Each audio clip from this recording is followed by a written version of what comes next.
দেশ জুড়ে এখন শুষ্ক আবহাওয়া বিরাজ করছে। উপমহাদেশীয় উচ্চ বলয়ের বর্ধিতাংশ বর্তমানে পশ্চিমবঙ্গ ও তৎসংলগ্ন এলাকায় অবস্থান করছে। অন্যদিকে মৌসুমের স্বাভাবিক লঘুচাপ রয়েছে দক্ষিণ বঙ্গোপসাগরে, যার একটি বর্ধিতাংশ পৌঁছে গেছে উত্তর বঙ্গোপসাগর পর্যন্ত, জানিয়েছে বাংলাদেশ আবহাওয়া অধিদপ্তর। বুধবার সকাল ৯টা থেকে পরবর্তী ২৪ ঘন্টা পূর্বাভাসে বলা হয়েছে সারা দেশে আকাশ থাকবে অস্থায়ীভাবে আংশিক মেঘলা, তবে বৃষ্টির কোনো সম্ভাবনা নেই। ফলে সারা দেশের আবহাওয়া শুষ্ক থাকবে বলেই ধারণা করা হচ্ছে। দিন ও রাতের তাপমাত্রা প্রায় অপরিবর্তিত থাকবে।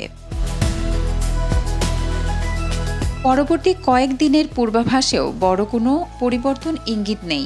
বৃহস্পতিবার ও শুক্রবার শুষ্ক আবহাওয়া অব্যাহত থাকবে, আকাশ আংশিক মেঘলা থাকবে, তাপমাত্রায় উল্লেখযোগ্য পরিবর্তন হবে না। শনিবার দিনে ও রাতের তাপমাত্রা সামান্য বাড়তে পারে, তবে বৃষ্টির সম্ভাবনা নেই। রবিবার আগের দিনের মতোই শুষ্ক ও কিছুটা উষ্ণ আবহাওয়া থাকবে, তাপমাত্রা সামান্য বৃদ্ধি পেতে পারে। সার্বিকভাবে নভেম্বরের মাঝামাঝি সময়টি দেশের অধিকাংশ অঞ্চলে থাকবে বৃষ্টিহীন ও স্থিতিশীল আবহাওয়ার অধীনে। ফলে ভ্রমণ, কৃষিকাজ ও দৈনন্দিন কার্যক্রমে আবহাওয়াজনিত কোনো বড় বাধা দেখা দেওয়ার আশঙ্কা নেই। Desk report, B news 24।